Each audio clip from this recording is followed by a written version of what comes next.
Hey guys, hope everyone's doing well. I'm just going to do a quick video today.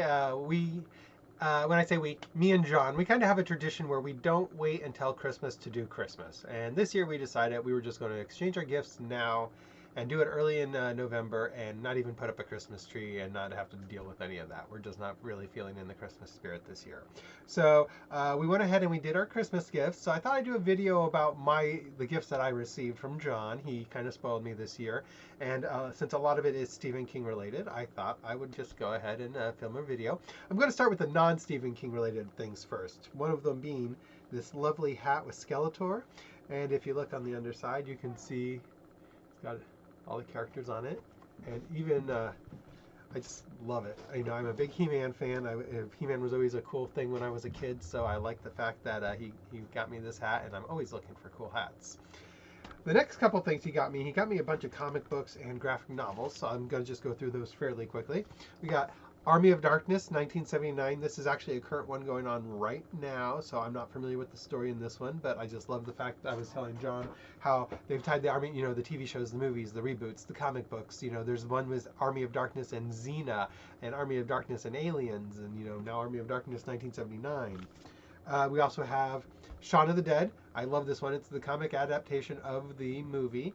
And I literally just saw the movie the other day, so I thought that was perfect timing. Big fan of that.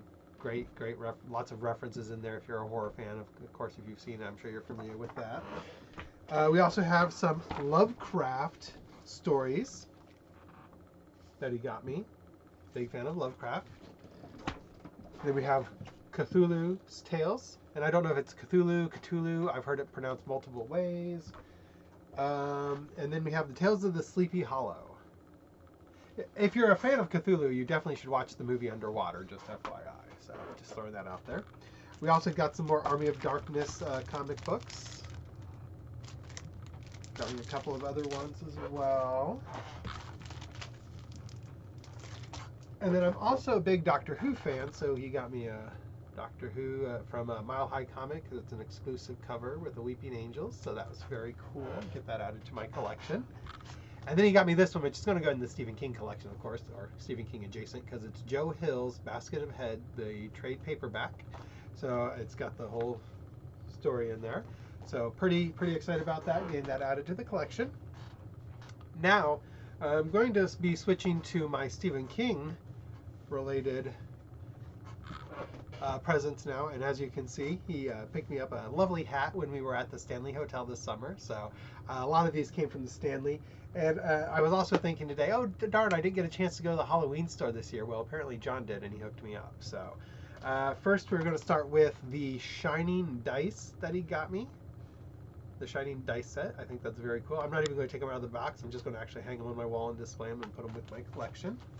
Then we also have, this one I'm coming back to, this lovely tie, which if you can see is the pattern for the Shining Hotel. So I love that. There again, I'm not sure if I'll wear it or just hang it up to display it. It kind of goes along with the mask that I have. We also have, he got me a couple of magnets. We have Stanley.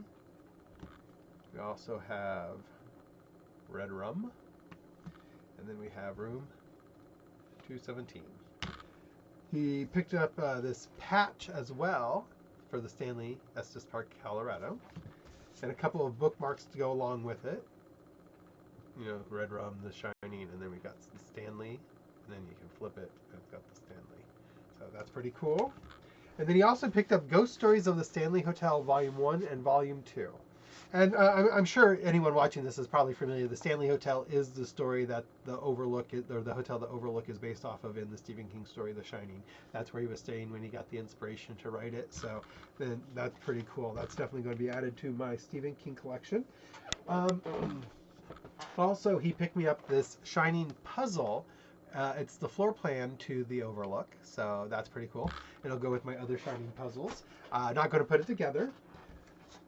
And then I think that's it for the Shining related stuff. Now the rest of it is it related. He picked up this picture frame at the store, the Losers Club, Derry, Maine, and then he actually put this picture of us, me and my friends in there. It's me, John, our friend Jesse, Giselle, and Jessica. You know, so very, very, that was very sweet of him to do that. I love the fact it's got the picture in it. So I'm definitely going to be putting this up somewhere in my office prominently. Might even put it on my desk instead of in my It collection. He also picked me up Pennywise the Dancing Clown, this fun little hanging sign. It's pretty hefty too. It's like a big, thick piece of wood, so that's pretty cool. Get that added into the collection. Also got all domestic and picked up some dish towels, Pennywise dish towels, Time to Float, and in that pattern. So I'm going to figure out something to do with that. I'm going to definitely have to rearrange my It section to work all this in. A Pennywise snow globe. Pennywise candy, cherry candy mint. They're not mints, they're just cherry balloon candies. He got me this really cool coffee mug, Time to Float. And a second coffee mug. I literally have like 4 different coffee mugs for with Pennywise, so I might have to figure out a way to put some hooks in the ceiling and hang them that way. And then he also got me this really cool magnet of Pennywise looking through a sewer grate. I remember when he bought this, and I know he was buying it for me for Christmas because they had it at the store. I wanted it, but I couldn't afford it at the time, so he just bought it and said it'll be a Christmas present, and then I totally forgot about it. But it is a Pennywise with the spider-like legs and the multiple faces. You know, the scary, the long face, the scary woman face, the different hands. This one is probably going to be staying in the box as well. It's got that cool picture there, so got to figure something out with that. Then he also got me this puzzle with Pennywise, so very excited for that. There again, not going to be taking that out of the box.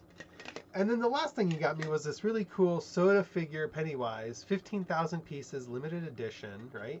I think that's pretty cool. So I open it up and I pull out the character, and it's not the chase one, it's the regular one, which is very cool. Still pretty neat, limited edition. And then there's this creepy token at the bottom with old Tim Curry. But when I flip it over, it says Funko Soda Pennywise, and then it says 1 of 12,500. So I don't know if that means that was the first one made out of that 12,500, or it just means it's 1 of 12,500. But normally when you see limited edition things, it's the number that this one is out of that. So it's normally like, 10 out of 50 or 12 out of whatever. So if that does actually mean 1 out of 12,500, pretty excited. Now I know on the can it says 15,000, but I'm assuming there's probably another 2,500 that are the chase variants, and that's where the coin would be a little bit different. So that's pretty cool. John's like, oh yeah, I totally knew that. He didn't. He was just playing it off. But so I was really excited about that. So I've got some work to do on rearranging my collection again, but I hope everyone is staying safe and that you keep reading, and I guess hope everyone has an early Merry Christmas.